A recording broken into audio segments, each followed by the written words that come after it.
Oke guys, jadi kami di sini akan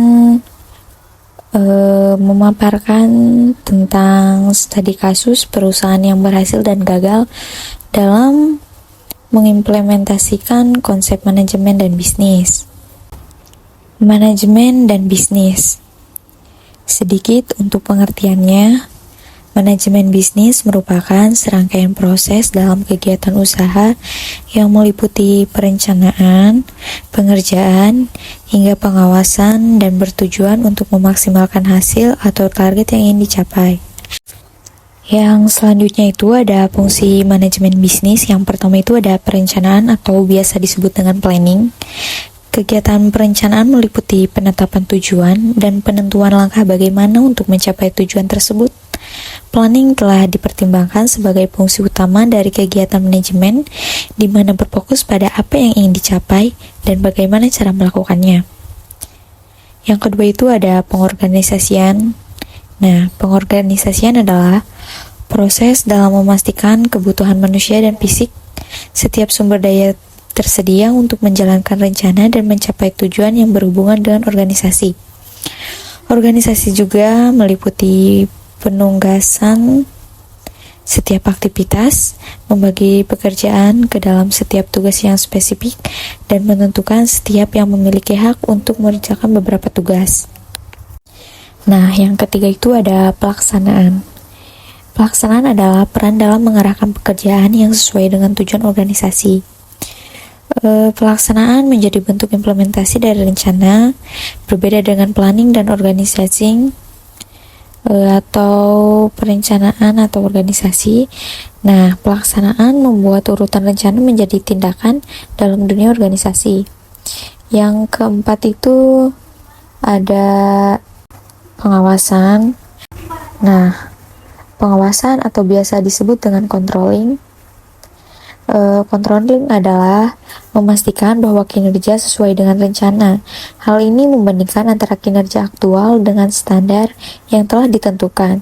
Jika terjadi perbedaan yang signifikan antara kinerja aktual dan yang diharapkan, manajer harus mengambil tindakan yang sifatnya mengoreksi. Misalnya, meningkatkan periklanan atau meningkatkan penjualan atau melakukan promosi melalui kegiatan lain. Nah, yang selanjutnya itu ada unsur penting dalam perencanaan. Jadi yang pertama itu ada deskripsi bisnis jelas, yang kedua melakukan analisis pesaing, yang ketiga memiliki strategi pemasaran, yang keempat ada laporan keuangannya, yang kelima menjaga kualitas produk dan layanan. Selanjutnya ada komponen manajemen bisnis. Nah, yang pertama itu ada manajemen keuangan, yang kedua ada manajemen marketing, yang ketiga ada manajemen produksi, yang keempat ada manajemen distribusi, dan yang kelima itu ada manajemen sumber daya manusia. Nah, teori ini nanti akan dijelaskan oleh teman saya yang selanjutnya. Oke, selanjutnya kita masuk ke pembahasan contoh perusahaan yang berhasil dan gagal dalam implementasi manajemen bisnis. Nah, yang pertama-tama itu ada perusahaan yang berhasil. Kelompok kami itu mengambil PT Sido Muncul. Nah, saya di sini akan menjelaskan sedikit sejarahnya terlebih dahulu. PT Sido Muncul adalah pabrik jamu yang dikelola oleh Ibu Rahmat Sulistyo di Yogyakarta pada tahun 1940. Nah, pada tahun 1991 mendirikan perusahaan dengan nama Sido Muncul yang berarti impian dan terwujud di Jalan Malten, Trenggulun, Semarang. Nah, selanjutnya itu pada tahun 1975 dibuatlah perseroan terbatas dengan nama PT Industri Jamu dan Farmasi Sido Muncul, yaitu pada tahun 1970 yang berbentuk SIPI. Terus ada lagi pada tahun 1997 mendirikan pabrik modern di Klepu, Kecamatan Bergas, Ungaran. Selanjutnya pada tahun 2000 mendirikan pabrik baru dan mendapatkan sertifikat yang setara dengan farmasi, yaitu CPOTB dan CPOB. Pada tahun 2004 memproduksi lebih dari 250 jenis produk unggulan. Pada tahun 2013 Sido muncul memiliki 109 distributor di seluruh Indonesia dan berbagai produk unggulan diekspor ke berbagai negara di Asia Tenggara. Di tahun ini juga Sido muncul resmi memuncul di Bursa Efek dengan kode emiten Sido. Nah, pada tahun 2019 mendapatkan sertifikasi halal MUI untuk 274 produk. Pada tahun 2022 mendapatkan banyak penghargaan. Strategi manajemen Sido muncul. Yang pertama itu manajemen keuangan. Salah satu cara yang bisa digunakan dalam menganalisa laporan keuangan adalah menggunakan analisa rasio pada keuangan yang berfungsi untuk memprediksi fenomena ekonomi dan menilai kinerja pada perusahaan berdasarkan perbandingan yang terdapat pada pos laporan keuangan.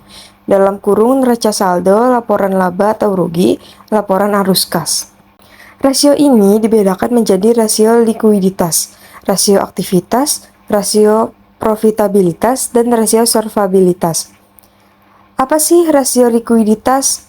Rasio likuiditas merupakan rasio untuk mengukur kemampuan perusahaan dalam menyelesaikan kewajiban jangka pendeknya. 2. Rasio aktivitas merupakan rasio yang digunakan untuk mengatur tingkat keefektifan perusahaan dalam mengelola atau memanfaatkan sumber daya yang ada atau aktifanya. 3. Rasio profitabilitas adalah rasio yang mengukur kemampuan perusahaan dalam menghasilkan keuntungan pada tingkat penjualan, aset, investasi, dan modal saham. Yang terakhir yaitu ada rasio solvabilitas, yaitu rasio yang digunakan menggunakan hutang sebagai alat ukur untuk perbandingan antara dana yang disediakan oleh pemilik dengan dana yang diberikan oleh kreditur.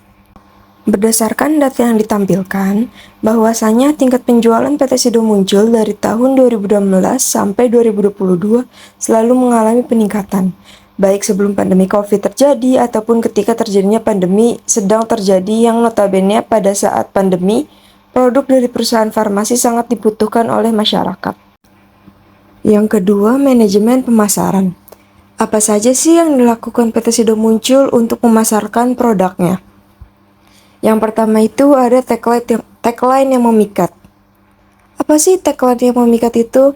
Tagline yang memikat adalah suatu strategi branding yang sangat mencolok dalam kesuksesan tolak angin, yaitu dengan tagline orang pintar minum tolak angin, yang mana tagline ini bukan hanya sekedar kata-kata, tetapi juga merupakan pesan yang kuat yang mengubah cara masyarakat melihat produk jamu tradisional. Dengan mengklaim bahwa orang pintar yang bijak minum tolak angin, merek ini berhasil mengkampanyekan pesan bahwa jamu adalah pilihan yang cerdas untuk menjaga kesehatan dan merasa segar. Tagline ini secara nggak langsung tuh menghubungkan produk dengan citra orang yang cerdas, modern, dan memiliki pemahaman tentang kesehatan. Hal ini juga tuh dapat menciptakan identitas positif bagi merek, menjadikannya pilihan yang menarik bagi konsumen yang ingin merasa baik dalam kesehariannya. Selain itu, tagline ini memiliki daya ingat yang kuat, sehingga konsumen dengan mudah mengingat dan mengidentifikasi merek tolak angin. Ini adalah salah satu kunci kesuksesan dalam branding, di mana merek yang dapat diingat dengan mudah akan lebih cenderung dipilih oleh konsumen ketika mereka berada di toko. Oleh karena itu, tagline yang memikat seperti orang pintar minum tolak angin menjadi elemen penting dalam merancang citra merek yang kuat dan positif untuk tolak angin. Yang kedua yaitu penamaan produk yang jenius, di mana dalam strategi marketing, penamaan produk sangat penting sehingga konsumen dapat mengingat nama produk tersebut dengan mudah. Iklan Kuku Bima Energi yang menampilkan keindahan alam dan kekayaan budaya Indonesia dengan mengambil lokasi di Maluku, Papua, Candi Borobudur, Labuan Bajo, Nias hingga Danau Toba dengan tujuan agar orang Indonesia semakin mengenal dan mencintai negerinya sendiri serta tergerak hatinya untuk mengunjungi tempat-tempat indah tersebut. Kepemimpinan biaya menyeluruh. Apa sih kepemimpinan biaya menyeluruh? Overall cost leadership adalah perusahaan lebih memperhitungkan pesaing daripada pelanggan dengan cara memfokuskan harga jual produk yang mudah, sehingga biaya produksi promosi maupun riset dapat ditekan. Yang ketiga, manajemen produksi. Pertama, fasilitas. Tahap proses pengolahan dan penempatan produk perusahaan ini terdapat pada dua tempat, yaitu gudang bahan baku dan gudang produk jadi. Sebelum didistribusikan, maka pihak QC (Quality Control) akan melakukan pengecekan produk, kondisi kemasan, dan jumlah produk. Yang kedua, inventaris.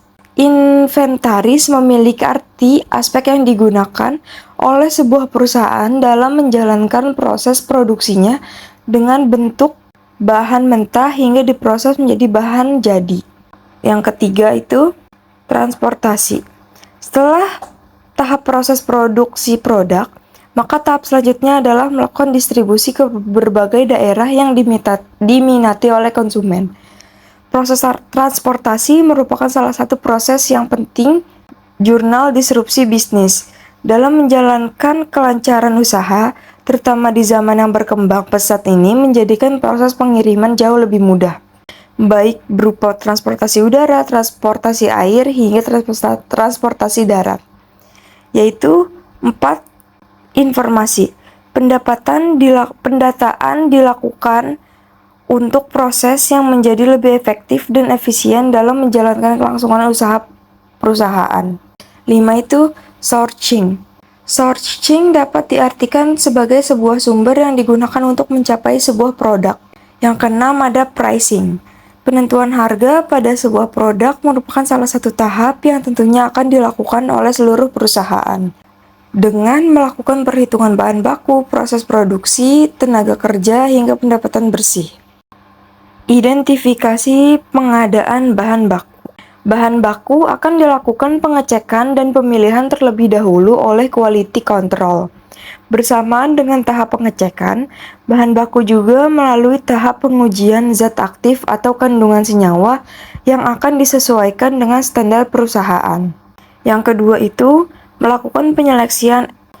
PT Sido Muncul juga menerapkan metode First Expired First Out (FIFO), yang maksudnya apabila ada bahan baku yang sudah mendekati masa kadaluarsa, bahan tersebut akan keluar terlebih dahulu. Selanjutnya itu adalah evaluasi. Dan terakhir adalah feedback. Keseluruhan proses produksi ini menggunakan mesin otomatis. Seluruh alat dan bahan seperti mesin ataupun tangki pada proses ini sudah memenuhi kaidah CPOTB atau GMT yang dilakukan oleh dunia internasional. Yang keempat ada manajemen distribusi. Pertama, distributor. Produk-produk PT Sido Muncul akan didistribusikan oleh PT Sido Muncul Mekar sebagai salah satu distributor. Proses distribusi dilakukan hingga ke wilayah pelosok untuk memastikan bahwa ketersediaan produk Sido Muncul terdapat di setiap wilayah. Setelah PT Sido Muncul Mekar, terdapat sebuah perusahaan distributor juga yang bergerak khusus untuk mendistribusikan produk-produk farmasi PT Sido Muncul, yaitu PT Berlico Mulia Pharma. Merupakan salah satu entitas anak perusahaan Sido Muncul yang bergabung pada 2014 dengan tujuan ingin mendukung visi PT Sido Muncul sebagai salah satu pemimpin industri farmasi Indonesia. Dan terakhir terdapat anak perusahaan PT Sido Muncul yang khusus mendistribusikan produk ke negara-negara di Afrika dan Nigeria, yaitu Muncul Nigeria Limited. Yang kedua itu ada retailer. Setelah didistribusikan oleh para distributor, sampailah ke para retailer, yaitu pengecer. Para retailer ini termasuk para pedagang yang bergerak di perdagangan umum dan modern, antara lain perdagangan bidang obat tradisional, jamu, perdagangan obat-obat eceran, farmasi, perdagangan kosmetik, perdagangan produk kesehatan, dan lain-lain. Hingga saat ini produk-produk PT Sido Muncul telah menjangkau para pedagang hingga lebih dari 100.000 pedagang grosir dan eceran, yang selanjutnya akan menjalankan penjualan langsung ke para customer. Ketiga ada customer. Para customer yang membeli dan mengkonsumsi produk-produk Sido Muncul kebanyakan merupakan para remaja dan orang dewasa. Dalam melakukan bisnisnya, PT Sido Muncul juga membuat segmentasi pasar dengan tujuan ingin menargetkan para masyarakat Asia Tenggara yang menyukai obat-obatan dari herbal. Yang terakhir ada manajemen SDM.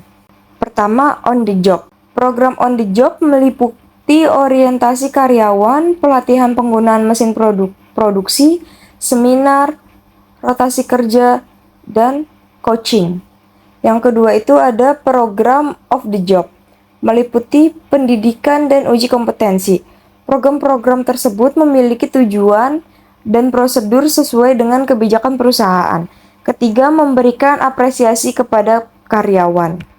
Dalam memasarkan produknya, PT Sido Muncul menggunakan strategi global. Strategi global merupakan strategi yang menawarkan produk-produk standar ke berbagai pasar di berbagai negara yang berbeda. Berikut adalah strategi branding tolak angin.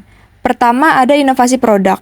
Salah satu bentuk inovasi terbesar mereka adalah pengembangan berbagai varian produk, seperti tablet dan permen, selain produk cairan yang asli. Kedua, ada kualitas terstandar. Merek ini telah mengukuhkan reputasinya dengan memproduksi obat herbal mereka sesuai dengan standar GMP, yang merupakan salah satu standar kualitas yang paling dihormati dalam industri farmasi. Yang ketiga ada ekspansi global. Strategi ekspansi global tolak angin mencerminkan tekad mereka untuk menjadi pemimpin di industri jamu dan mengukuhkan diri sebagai merek yang telah dikenal di seluruh dunia. Tolak angin telah dipasarkan di berbagai negara seperti ASEAN, Eropa, Amerika, Timur Tengah, dan Afrika. Yang keempat ada diversifikasi produk. Diversifikasi produk mencakup penawaran berbagai format termasuk tablet dan permen, selain bentuk cairan. Hal ini memungkinkan tolak angin untuk meraih lebih banyak segmen pasar dan memenuhi preferensi individu konsumen. Yang kelima ada fokus pada kualitas dan keamanan. Ini adalah kunci yang membantu tolak angin membantu citra sebagai merek yang dapat diandalkan, terpercaya dan berkualitas tinggi dalam industri jamu. Keamanan adalah salah satu aspek utama dalam strategi ini. Yang keenam ada nama produk yang jenius. Nama tolak angin secara intuitif memberitahu konsumen bahwa produk ini akan membantu mengatasi gejala masuk angin seperti badan terasa dingin, perut mual, dan tenggorokan kering. Nama ini juga sederhana dan mudah diingat yang membuat sangat efektif dalam membangun kesadaran merek. Yang ketujuh ada kemasan yang menarik. Secara keseluruhan, strategi branding melalui desain kemasan yang menarik dan konsisten membantu tolak angin memperkuat identitas merek mereka, membedakan produk mereka dari pesaing, dan menciptakan kesan positif pada konsumen. Perusahaan yang gagal. Eastman Kodak Company. Tahun 1880, George Eastman, seorang fotografer muda dan putus sekolah, memproduksi plat kering secara komersial di Amerika. 1 tahun kemudian, Eastman dan Henry Strong membentuk kemitraan yang disebut Eastman Dry Plate Company. 1889, George Eastman memasarkan gulungan transparan komersial pertama dan mendapatkan penghargaan Oscar. 1912, pertama kali menjual bahan-bahan untuk industri percetakan. Tahun 1950 sampai 1960-an membantu mendorong revolusi warna dalam buku dan majalah. Kodak menciptakan berbagai teknologi untuk menyimpan, menyalin, dan mengolah dokumen. Kodak berperan dalam penciptaan kesehatan 1 tahun setelah Wilhelm Reichardt menemukan sinar X. Di kata berikutnya, Kodak membantu profesional medis mengetahui kesehatan pasien secara mendalam. Alasan kebangkrutan Kodak dalam sudut pandang teori manajemen. Alasan yang pertama yaitu learning organization adalah sebuah kemampuan sebuah organisasi untuk mampu menganalisis dan mengelola pengalaman melalui eksperimen, observasi, serta mampu menganalisis keberhasilan dan kegagalan untuk ditetapkan dalam suatu sistem. 1. Di dalam lingkungan industri, setiap perusahaan seharusnya selalu mendapat menyesuaikan diri dengan perkembangan yang sedang terjadi di pasar. Yang kedua, hal ini tidak dilakukan oleh Kodak. Perusahaan ini terlalu puas dengan yang diraih pada masa kejayaannya. Yang ketiga, dengan kerugian penjualan produk, Kodak seharusnya dapat belajar dari pengalaman dan mencoba berinovasi. Alasan yang kedua yaitu managing for competitive advantage. 1. Kunci memahami kesuksesan sebuah perusahaan adalah keunggulan kompetitif, bagaimana keunggulan itu dapat dipertahankan dan diperbarui. 2. Dari awal berdirinya Kodak selalu memperhatikan kualitas pada setiap produk, pelayanan terhadap konsumen, tanggung jawab terhadap kesehatan produk, kesesuaian dengan standar yang ditetapkan, daya tahan, dan estetika produk. Yang ketiga, melihat keadaan Kodak yang tidak dapat beradaptasi dengan perkembangan teknologi digital saat ini, maka kualitas produk pun tidak dapat diandalkan lagi. Yang keempat, karena perusahaan terlambat mengantisipasi tren kamera digital yang berkembang di pasar sehingga berada dalam kondisi sulit. Alasan yang ketiga yaitu environment analysis. 1. Environment scanning. Seharusnya tidak terjadi hal ini jika manajemen mencari informasi seperti pesaing, hambatan, produk substitusi, keadaan ekonomi, perubahan teknologi, dan lain-lain. Skenario development. Seharusnya Kodak memiliki rencana alternatif yang dijalankan untuk dapat menyaingi pesaing. 3. Forensik. Peramalan diperlukan untuk memperkirakan bagaimana tepatnya beberapa variabel akan berubah di masa depan. Keempat, benchmarking. Kodak seharusnya dapat mengidentifikasi produk kamera digital yang terjadi untuk memenuhi sumber kompetitif advance mereka. Dan yang terakhir, competitive environment. 1. Buyers. Dengan adanya pesaing, maka konsumen memiliki banyak pilihan dalam membeli kamera. 2. Rivals. Banyak perusahaan lain menciptakan keadaan pesaing yang sangat ketat. Kodak kalah saing dengan perusahaan-perusahaan lain dibuktikan dengan penurunan hasil penjualan produk Kodak. 3. Substitusi. Barang substitusi dari kamera digital adalah handphone berfitur kamera resolusi tinggi. Keraguan-raguan Kodak. Kodak juga memiliki budaya penghindaran resiko dan enggan berinvestasi pada teknologi baru yang mungkin tidak menghasilkan laba atas investasi dalam waktu dekat. Struktur hierarki tradisional. Kodak memiliki struktur hierarki tradisional dengan proses pengambilan keputusan yang sangat berpusat. Struktur ini efektif pada tahun-tahun awal Kodak ketika perusahaan tersebut mendominasi industri fotografi, namun hal ini menjadi hambatan seiring berkembangnya industri. Budaya penghindaran resiko. Kodak memiliki budaya menghindari resiko dengan enggan berinvestasi pada teknologi baru yang mungkin tidak menghasilkan pada teknologi baru yang mungkin tidak menghasilkan laba atas investasi dalam waktu dekat. Budaya ini diperkuat oleh kesuksesan historis perusahaan di pasar fotografi berbasis film yang menyulitkan karyawan membayangkan dunia tanpa film. Selanjutnya, analisis mengenal bagaimana struktur dan budaya Kodak berkontribusi terhadap kegagalannya beradaptasi. Proses pengambilan keputusan yang terpusat membuat perusahaan sulit mengambil keputusan dengan cepat dan merespon perubahan besar.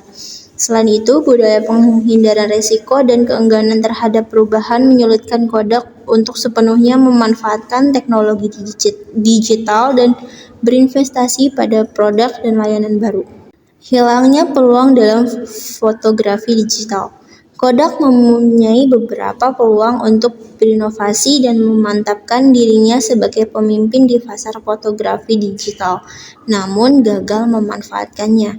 Misalkan, Kodak mempunyai kesempatan untuk mengembangkan dan memasarkan kamera digital konsumen pertama, namun akhirnya memutuskan untuk tidak meneruskan ide tersebut.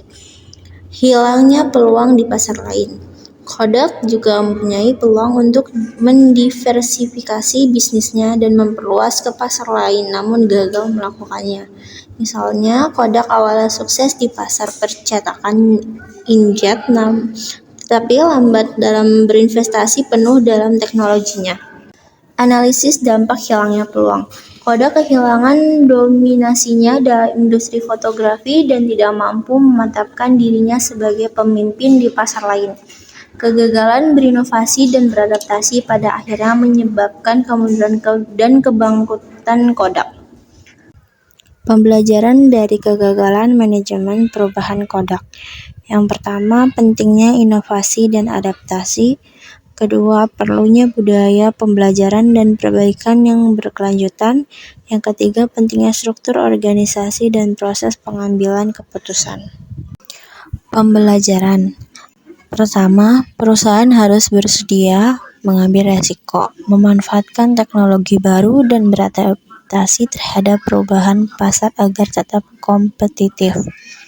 Yang kedua, perusahaan harus menciptakan budaya yang mendorong pembelajaran, eksperimen, dan perbaikan berkelanjutan agar tetap kompetitif dan beradaptasi terhadap perubahan pasar. Yang ketiga, Perusahaan harus memiliki struktur organisasi dan proses pengambilan keputusan yang fleksibel dan mudah beradaptasi yang memungkinkan adanya masukan dari karyawan di semua tingkatan dan memungkinkan perusahaan merespon perubahan pasar dengan cepat.